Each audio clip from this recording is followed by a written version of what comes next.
Mr. Chairman, I have the honor to present Amy Gutmann to receive at your hand Wesleyan's honorary degree of Doctor of Letters.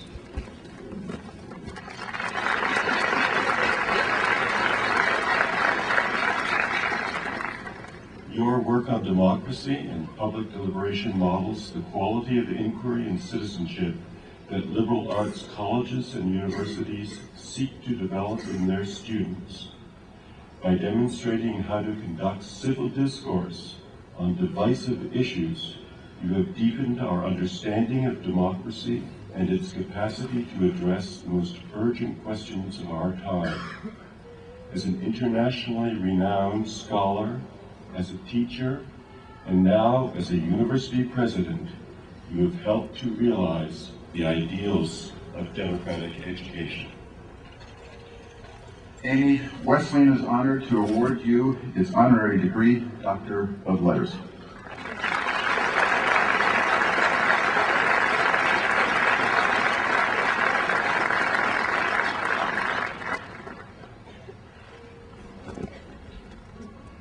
Ladies and gentlemen, I am pleased to introduce Amy Gutmann, who will address us now.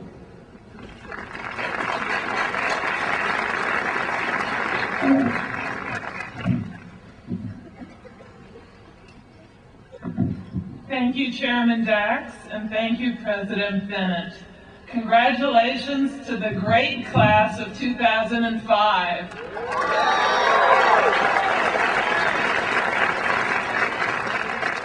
I am greatly honored to join Edward P. Jones, William Barber, Bill Belichick, and our fellow graduates as alumni of this great university. I am also thrilled that Coach Belichick and I are receiving our honorary degrees together. Even though, since moving to Philadelphia, yes, I have become an avid Eagles fan. I have fought off any impulse, however, to rattle Coach Belichick on behalf of a severely wounded Eagles nation. I promised President Bennett that I would show perfect etiquette. He asked me, however, why behave? This is Wesleyan.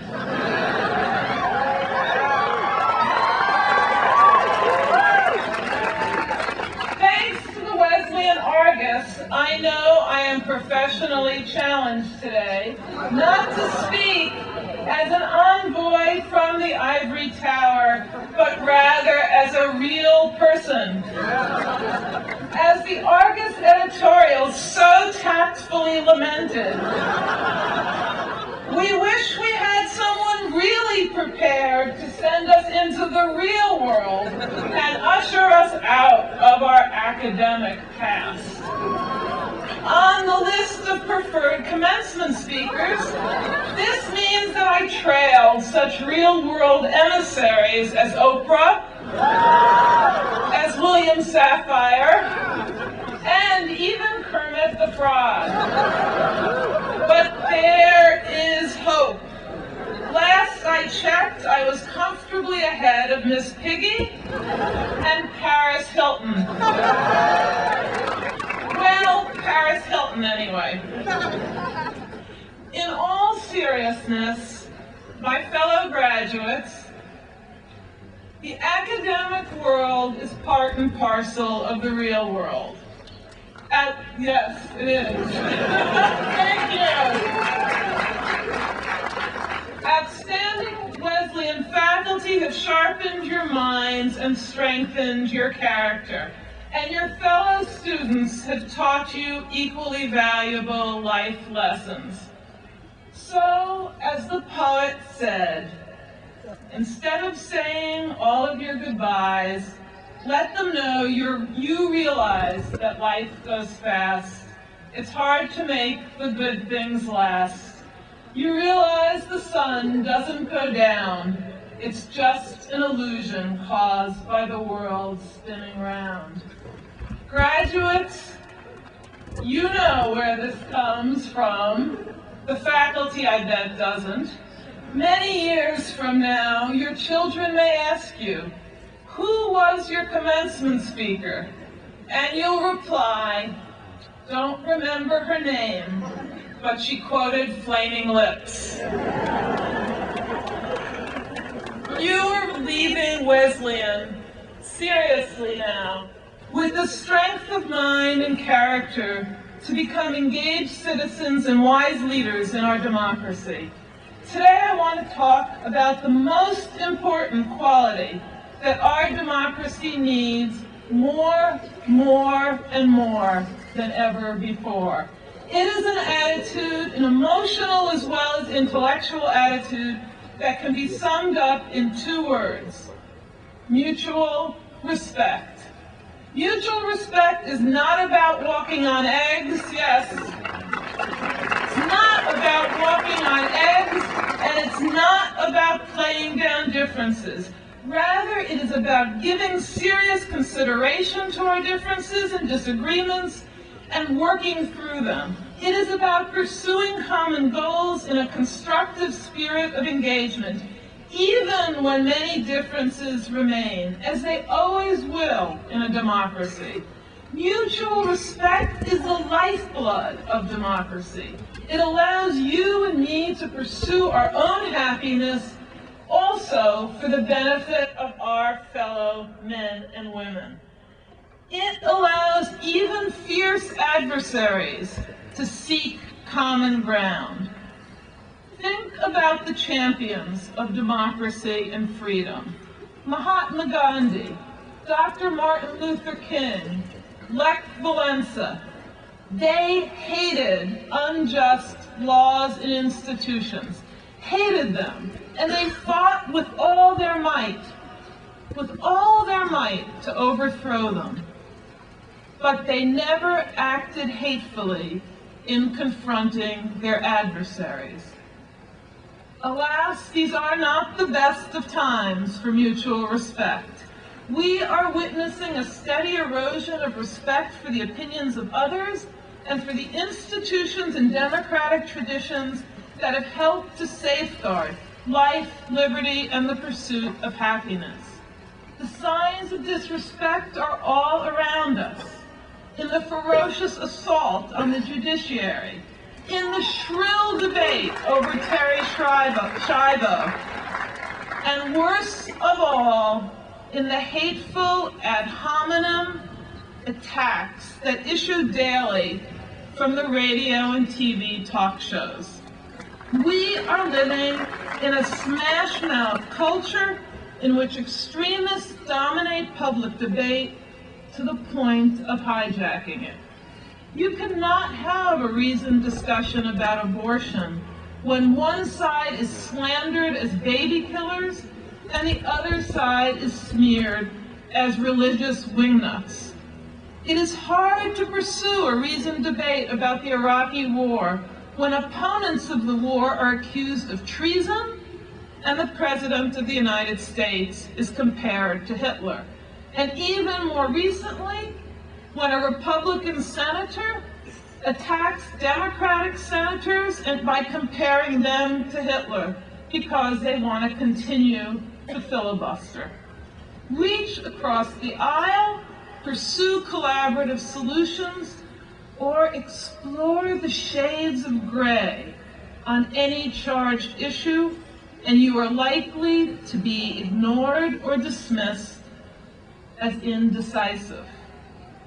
And that's if you're lucky. More likely, you will endure crude and often malicious attacks on your intelligence, on your faith, and on your patriotism.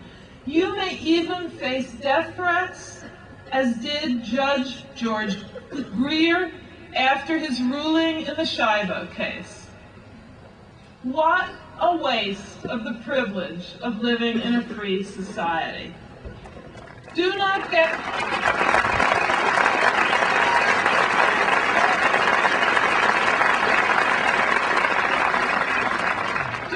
me wrong. Extremism has its place.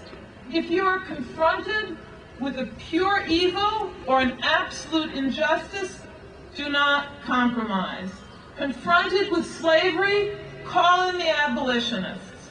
Accept the Taliban, I'm behind our troops. Engage Holocaust deniers, there is nothing to debate. But most issues are highly debatable. We need massive doses of deliberation and mutual respect if we're going to move our society and world to a better place. And that is what you are going to do. This, however, raises a difficult question. How do we distinguish between a viewpoint that warrants our condemnation and one that merits reasonable disagreement? Your liberal education at Wesleyan taught you to make precisely these distinctions. You learned to open your hearts and minds to viewpoints you may never embrace, and to leave room for reasonable disagreement whenever there's some truth on the other side, whenever there's something to learn from the people with whom you disagree. And you know that that's most of the time. It is rare that our opponents have pure evil only on their side. And we need to recognize that, and we need to get to a point where there is much more mutual respect in our society. And I have to say, on behalf of my generation, that we need your generation to help us get there. Now, this goal of mutual respect may seem tangential as you embark on your first full-time job or you begin graduate or professional school. Yet, without mutual respect, our democracy is dead. And so are your prospects for living in a just and peaceful world.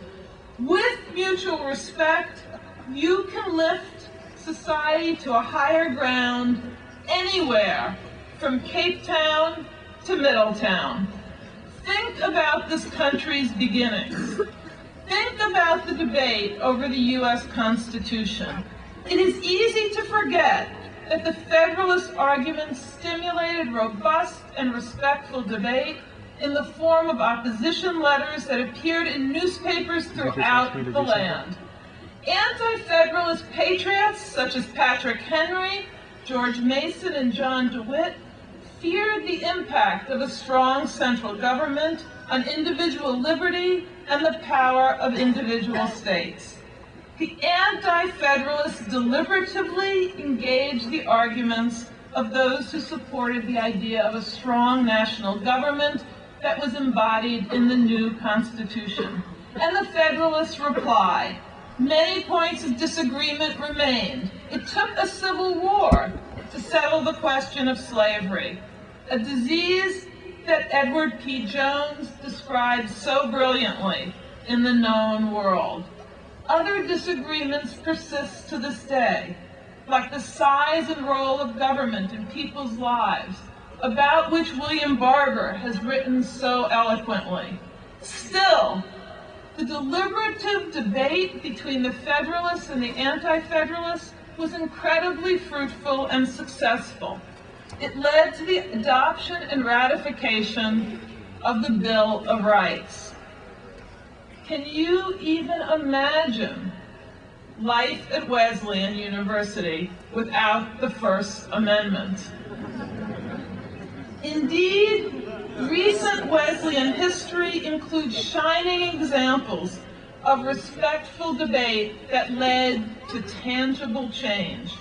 Back in the year 2000, student members of the United Student Labor Action Coalition were determined to win higher wages and guaranteed working conditions for service contractors. When they respectfully engaged the administration with reasoned arguments, these students helped to bring about the adoption of new employment standards. That was productive, mutually respectful debate.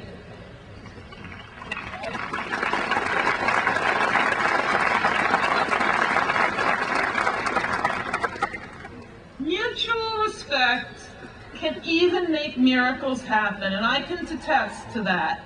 A little more than a decade ago, I met Nelson Mandela in South Africa, shortly after he was released from prison. We were both addressing a gathering organized by the Institute for Democratic Alternatives for South Africa. Standing before me was a man who had spent the prime of his life, 27 years, as a political prisoner. And he was treating the Afrikaners in our audience who jailed him with complete respect. After Mandela spoke, someone in the audience asked the following question: how can it be that you show no bitterness towards all the people who have perpetrated all those crimes on you? I will never forget Mandela's response. I could not wish what happened to me and my people on anyone, not on any human being. Mandela's words and actions made it possible for South Africa to move forward, to become a multiracial democracy without a violent civil war. So consider,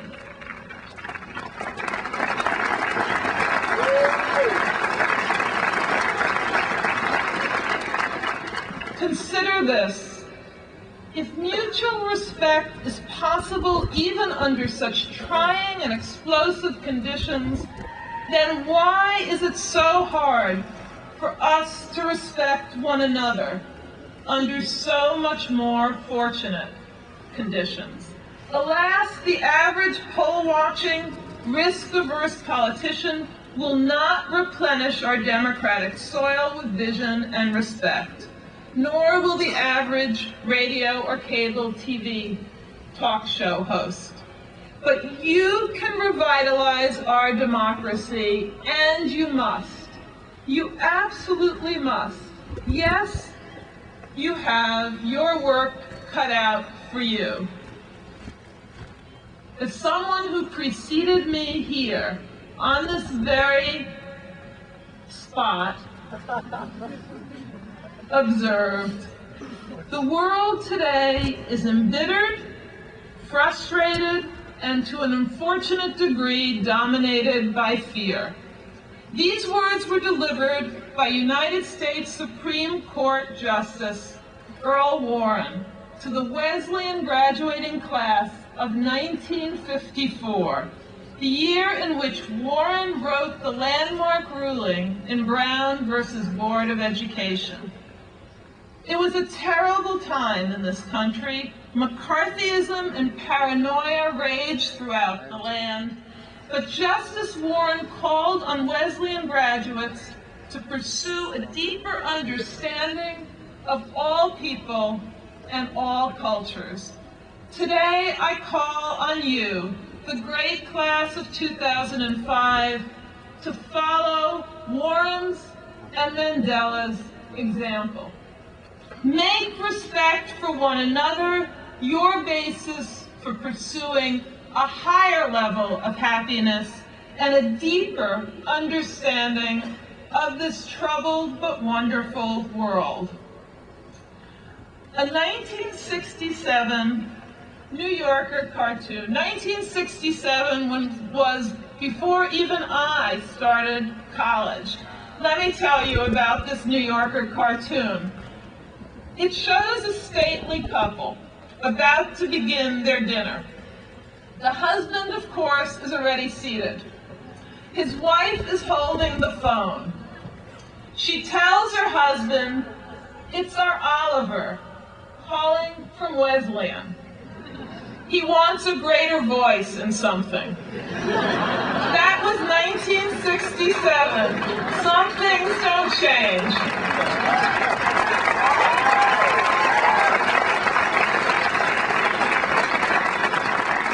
Graduates, you may not have found the Douglas Cannon, but after the national trauma of 9/11, you found your voices and how well you have used them. May you all raise your voices more rigorously and vigorously and effectively as you venture forth to make our world a better place with more mutual respect and more happiness and justice, not just for some, but for all. Today, you are our sensation. Keep your hearts and minds open, and you will become the greatest generation ever. Thank you. You can applaud yourself. Go ahead.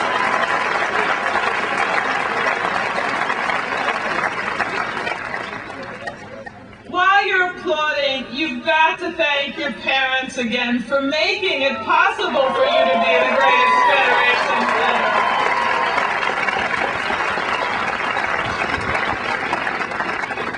Thank you for allowing me to share this wonderful moment in your lives. I ask one thing of you.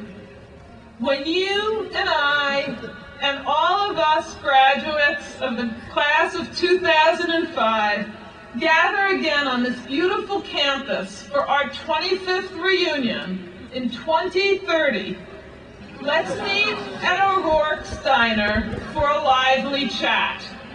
If we are true to our Wesleyan ideals and traditions, then I know we will have a lot to debate.